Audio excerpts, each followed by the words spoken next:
Montana. I mean, that's the thing here in Montana. People are skiing, they're fishing, they're hiking, they're camping. Their weekends are spent. Oh, As we started looking at it, we realized one of the main factors here in Montana is, especially in the western part, people are here for the outdoors. Whether they're passionate about hunting or whether they're passionate about hiking and camping, they love the outdoors. My name is Mark, and it's Hasenager, H-A-S-E-N-Y-A-G-E-R.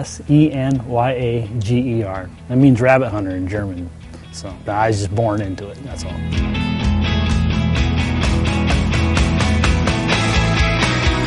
God laid the Bitterroot Valley on our hearts before we even hit feet on ground in Montana, and it was no doubt clear that's where we're supposed to be.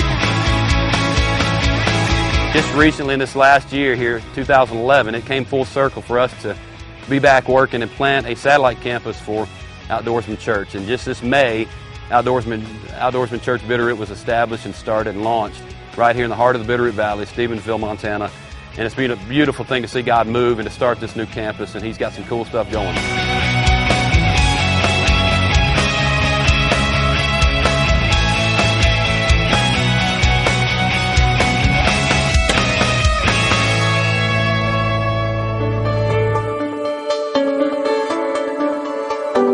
I guess recognizing that the folks, in order for them to go to church, meant that they had to give up their Sundays. And then on top of that, since it's not their heritage, the church was a very foreign place. It'd be very much like most of us if we walked into a bar and how we would feel uncomfortable, with that. It's almost the same experience for them. We wanted to offer a church that really embraced the Montanan culture, if you will. Be able to provide an environment that was comfortable for them. That's why the scenery, that's why the outdoors theme. Being able to do church midweek, because we wanted to be able to allow the people to still feel like they had their weekends. And on top of that, it actually gave us our weekends to be able to minister to people where they're at, and meet them in their passions, and be able to spend time with them.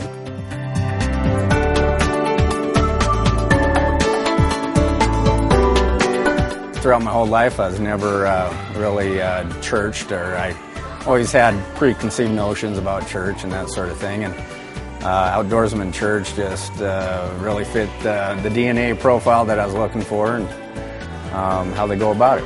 The thing that had, drew us to this church was how it's tied to the outdoors, and it's what we love. We're surrounded by God's beauty, and we get to share those experiences with the other people in the church, and that's what it's all about for us. Activities are kind of built on the concept of being able to build bridges with unbelievers. Montana, I mean, that's the thing here in Montana.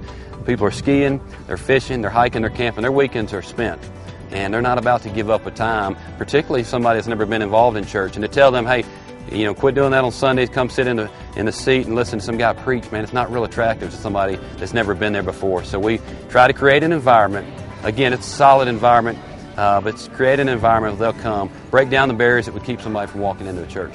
The fact is, there's a lot of folks dying and going to hell because we're so caught up on our tradition that you've got to do it this way, and we don't get outside the box. I think it's far time past when the churches need to get out of the box and start doing something else and saying, you know what, this doesn't work anymore. We're not reaching that group. We're not reaching these men, these women, these families.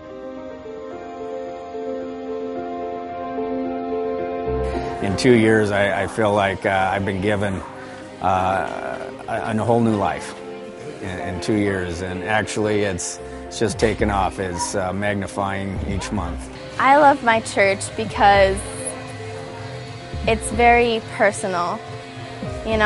Everybody has something they're struggling with, and we all blend together as a family.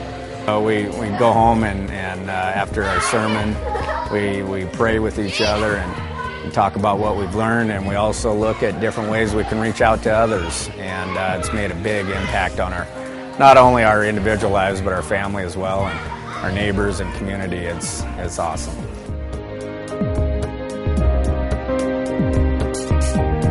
I'm convinced multi-site is definitely the way to go.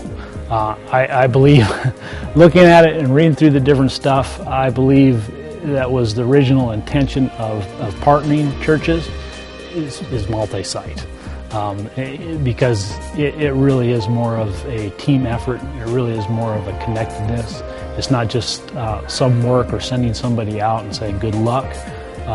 But I mean, his success is our success. His failure is our failure, and vice versa. And there's just there's a whole lot more strength to it. And it's been a blast. These guys are very excited about seeing it multiply and being able to reach other people. Truth and a lie. The people here just are so loving and welcoming, and they're great role models for him, and he's the one who actually drives us coming here more often than if there's a day where I'm like, oh, I'm tired. He's like, Mom, we have to go to church. We have to go to church. So he loves it here.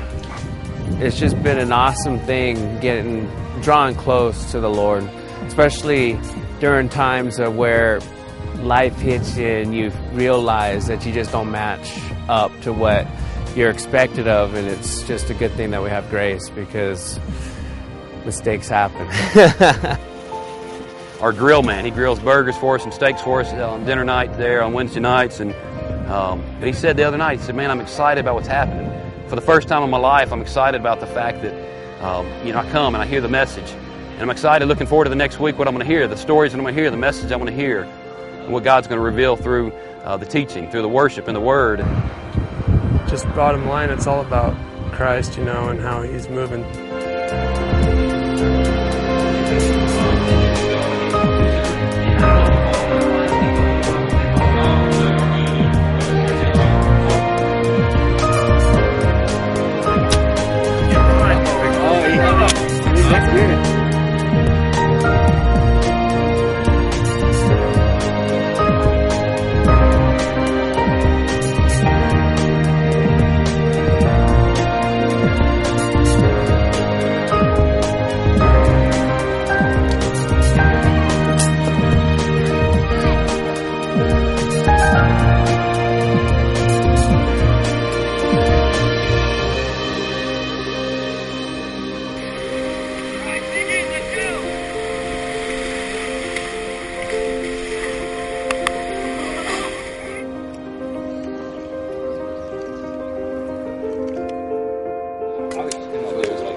Nice try.